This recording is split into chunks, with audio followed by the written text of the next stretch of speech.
Rubin Farhana, সাংবিধানিক এবং রাষ্ট্রীয় স্বীকৃতি পেতে যাচ্ছে গণ অভ্যুত্থান। আজকে নিশ্চয়ই আপনি জানেন সেটি বলা হয়েছে এবং সাংবিধানিক স্বীকৃতি নিয়ে বিএনপির খানিকটা আপত্তি থাকলেও আজকে আসলে এই জুলাই ঘোষণাপত্রের যে আনুষ্ঠানিকতা হয়েছে সেটির পরে বিএনপি কি ভাবছে আমরা সেটাও জানতে চাই। সেই সাথে নির্বাচনের পথে আসলে বাংলাদেশ হাঁটা শুরু করবে আগামীকাল থেকে, খুব সুস্পষ্টভাবে প্রধান উপদেষ্টা সেটি জানিয়েছেন। বিএনপির বক্তব্য আমরা দেখেছি যে আপনারা এই নির্বাচনকে ঘিরে আসলে আপনারা বেশ পজিটিভভাবে এই বিষয়গুলোকে নিয়েছেন। জুলাই ঘোষণাপত্র নিয়ে আসলে আপনাদের এই মুহূর্তে কোথায় কোথায় আপনাদের হতাশা বা আপনারা যা যা চাননি সেই সব কিছু জুলাই ঘোষণাপত্রে তার অনেকটা প্রতিফলন হয়েছে বলেও আপনারা বক্তব্য রেখেছেন? আপনাকে অসংখ্য ধন্যবাদ।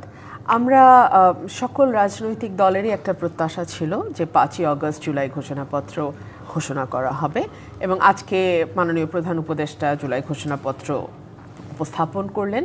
সেখানে আমাদের 47 থেকে শুরু করে তার পরবর্তী বাংলাদেশের অভ্যুদয় পর্যন্ত যতগুলো স্মরণীয় ঘটনা আছে তার সকল কিছুর উল্লেখ আছে এবং বাংলাদেশ পরবর্তী সময়ে সিপাহী জনতার বিপ্লব, 90-এর গণ অভ্যুত্থান এবং 2006-এর যে 111 গভর্নমেন্ট এবং তার ধারাবাহিকতায় শেখ হাসিনা সরকারের অধীনে 3টি ভয়াবহ নির্বাচন, এই সকল কিছুই ঘোষণাপত্রে উঠে এসছে। কিন্তু আমাদের মূল ফোকাসটা মূলত আমরা রেখেছিলাম যে আমরা আশা করছিলাম আজকের এই অত্যন্ত স্মরণীয় একটি দিনে প্রধান উপদেষ্টার কাছ থেকে নির্বাচনের ব্যাপারে আমরা পজিটিভ কিছু শুনতে পাই কিনা, এবং আমরা অত্যন্ত আনন্দের সঙ্গে লক্ষ্য করলাম যে উনি নির্বাচনটি তারিখ না বললেও সময়টি স্পেসিফিক করে দিয়েছেন এবং আগামী বছর রমজানের আগে, সুতরাং ফেব্রুয়ারির 12-13 তারিখ বা 15 তারিখের মধ্যে আমরা আশা করতে পারি একটি নির্বাচন হতে যাচ্ছে। এবং এই নির্বাচনটিকে ঘিরে মানুষের প্রত্যাশা অনেক অনেক বেশি। পলিটিক্যাল পার্টিগুলোর তো প্রত্যাশা আছেই, এর বাইরেও সাধারণ মানুষ, ধরুন আজকে বাংলাদেশে যে নাগরিকের বয়স 40, সেই মানুষটি বাংলাদেশে কখনো ভোট দিতে পারে নাই। আজকে বাংলাদেশের যেই নাগরিক জীবনের মধ্য পর্যায় পর্যন্ত এসছে, সেই মানুষটি অপেক্ষা করে আছে সে তার পছন্দের প্রতিনিধিকে নির্বাচন করতে চায়। নট নেসেসারিলি সেটা বিএনপি হতে হবে কিংবা এনসিপি হতে হবে কিংবা জামাতি হতে হবে, যেই দলকে তার পছন্দ সে যেন তার পছন্দ অনুযায়ী প্রার্থীকে ভোট দিতে পারে। জামাত যেটি বলছে যে এই নির্বাচন, যে সেই নির্বাচন যদি আসলে বিচার এবং সংস্কার ছাড়াই হয়, সেখানে আসলে হয়তো সেই আপনারা যে প্রতিফলন চাইছেন, নতুন বাংলাদেশ চাইছেন, সেটি সম্ভব নয়। দেখুন, বিচারের প্রশ্নটিতে আমি একজন আইনজীবী হিসেবে বলি, এটা তো একটা দীর্ঘ প্রক্রিয়া। বিচার মানে কি? এফআইআর দায়ের থেকে শুরু করে অ্যাপেলেট ডিভিশনের রিভিউ পর্যন্ত অনেকগুলো ধাপ, এবং এই প্রতিটি ধাপ অতিক্রম করে বিচারের শেষ পর্যন্ত গিয়ে শাস্তি কার্যকর করা পর্যন্ত যদি আপনি একটা বিচার প্রক্রিয়া ধরেন, তাহলে সেটা কয়েক বছরের আগে সম্ভব নয়। সুতরাং এই কয়েক বছর কি বাংলাদেশ অনির্বাচিত সরকার দিয়েই চলবে, অন্তর্বর্তীকালীন সরকার দিয়েই চলবে? এই প্রশ্নটা তো থাকে। বিচার একটা প্রক্রিয়া, দীর্ঘ প্রক্রিয়া, এটা শুরু হয়েছে, এটা আমরা আশা করি এর ডিউ কোর্স অফ টাইম বিচার তার রূপ নেবে। সংস্কারের ক্ষেত্রে যেটা প্রযোজ্য, সংস্কারও তো আসলে অনেক ব্যাপক, এবং সাংবিধানিক যে সংস্কারগুলো সেগুলো তো আপনাকে করতে হলে আরেকটা সংসদই আপনার প্রয়োজন। আপনি তো সাংবিধানিক সংস্কার না হলে করতে পারবেন না। এই যে জুলাই ঘোষণাপত্রকে বিএনপি বলছে যে 4র্থ তফসিলে এটাকে ইনকর্পোরেট করবে, কিন্তু অনেক দল দাবি করছে যে এটা প্রস্তাবনা বা প্রক্লেমেশনে এটা থাকতে হবে সংবিধানের। তো এটা যেখানেই থাকুক, 4র্থতেই থাকুক, তফসিলেই থাকুক কিংবা প্রস্তাবনাতেই থাকুক, সেটার জন্য তো আপনাকে সংবিধানটা সংশোধন করতে হবে, এবং এই সংশোধন তো এই সরকারের পক্ষে কোনোভাবে অধ্যাদেশ দিয়ে তো আপনি সংবিধান সংশোধন করতে পারবেন না। অধ্যাদেশ হচ্ছে সংবিধানের অধীনে একটা সাবঅর্ডিনেট ল, একটা সাবঅর্ডিনেট ল দিয়ে তো আপনি সুপ্রিম লকে পরিবর্ধন, সংযোজন, বিয়োজন, পরিবর্তন, পরিমার্জন কিছু করতে পারবেন না। সো আপনি একটা ডেডলক অবস্থার মধ্যে। এর বাইরে আপনি দেখুন, এই যে সংস্কার কমিশন গঠিত হয়েছে 11টি বোধহয় না, এই 11টি কমিশন তাদের রিপোর্ট দিয়েছে। সেই রিপোর্টগুলোর মধ্যে দেখা যাবে 90% সুপারিশ এই মোটামুটি সব দল কিন্তু কাছাকাছি একমত হয়েছে। সো ওই কাজগুলো কিন্তু এখনই শুরু হয়ে যেতে পারে, এটাতে তো কোনো অসুবিধা নাই। কিছু ক্ষেত্রে বিভেদ থাকবে রাজনৈতিক দলগুলোর মধ্যে, সেটাও আসলে খুব স্বাভাবিক। আপনি 100টা বিষয়ে সকল পলিটিক্যাল পার্টি 100% একমত হবে, তাহলে তো আর আলোচনার প্রয়োজনই পড়তো না, বা দলগুলো আলাদা আলাদা হওয়ারও দরকার ছিল না। আব্দুল হান্নান মাসুদ অভিযোগ করেছেন যে পরিবর্তনটা আমরা এই 1 বছর দেখতে পেরেছি, সেই পরিবর্তনটা কোনো একটা রাজনৈতিক দলের জন্য করছেন ডক্টর ইউনূসের সরকার। আবার বিএনপি অভিযোগ করছে ডক্টর ইউনূসের এই সরকার এনসিপির কাজ করছে, বা এনসিপি আসলে ডক্টর ইউনূসের আশীর্বাদ পুষ্ট একটি দল। এখনো এই পাল্টাপাল্টি অভিযোগ।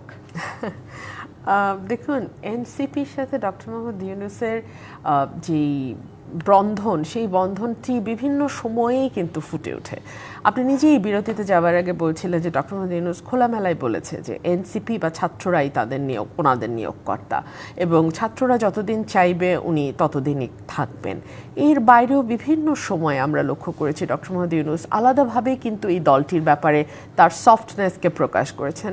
ধরুন, তিনি যখন বিদেশে একটি গণমাধ্যমকে সাক্ষাৎকার দিচ্ছিলেন, সেখানে তিনি বলেছেন যে আমি স্টুডেন্টদেরকে বলেছি দল করবার জন্য, কারণ তারা যদি দল না করে তাহলে জুলাইয়ের যে স্পিরিট সেটা নষ্ট হয়ে যেতে পারে। আবার স্টুডেন্টদের একজন প্রতিনিধি ছিলেন সরকারে, নাহিদ ইসলাম তো এখন এনসিপির মানে প্রধান। তার ব্যাপারে বা তাকে বিদায় দেওয়ার সময় আমরা লক্ষ্য করেছি যে ডক্টর মোহাম্মদ ইউনূসের যিনি প্রেস সচিব, তিনি বলেছেন আমরা ভবিষ্যতে প্রধানমন্ত্রী হিসেবে নাহিদকে দেখতে চাই। আবার সার্জিস আলম তার স্ট্যাটাসে লিখেছেন নির্বাচিত সরকারের প্রধানমন্ত্রী হিসেবে ডক্টর মোহাম্মদ ইউনূসকে দেখবার স্বপ্ন সার্জিসের অনেক দিনের।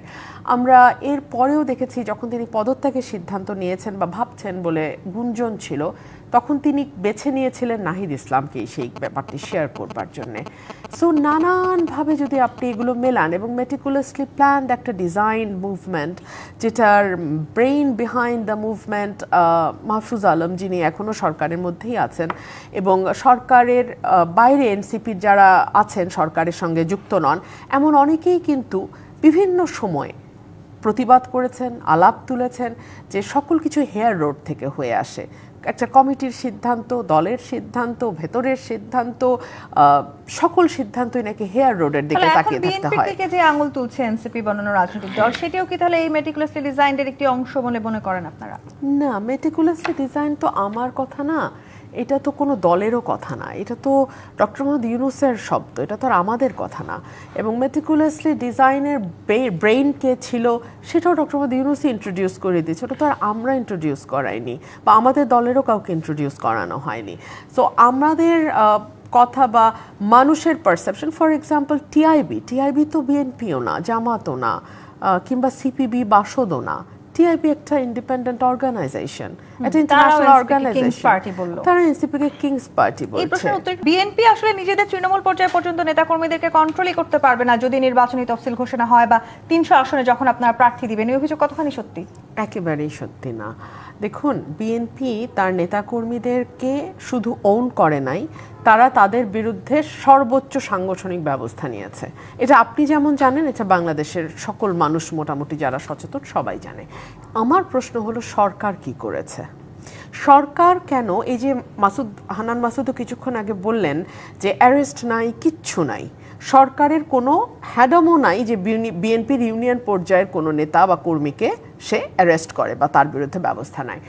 বিএনপির নীতি নির্ধারণী মহল থেকে শুরু করে মিড লেভেল পর্যন্ত বিএনপির সকল নেতা কিন্তু একযোগে একবারে একসাথে খুব পরিষ্কার ভাষায় বলেছে আইন শৃঙ্খলা রক্ষাকারী বাহিনীর কর্তব্য হচ্ছে যেখানেই কোনো ফৌজদারি অপরাধ সংঘটিত হোক না কেন, সেটা মারামারি হতে পারে, সেটা চাঁদাবাজি হতে পারে, সেটা দখল হতে পারে, what ever be the case, অপরাধী যেই হোক, যেই দলেরই হোক, বিএনপির হোক আর জামাতের হোক আর এনসিপির হোক, তার ব্যাপারে সরকার যেন ব্যবস্থা নেয়।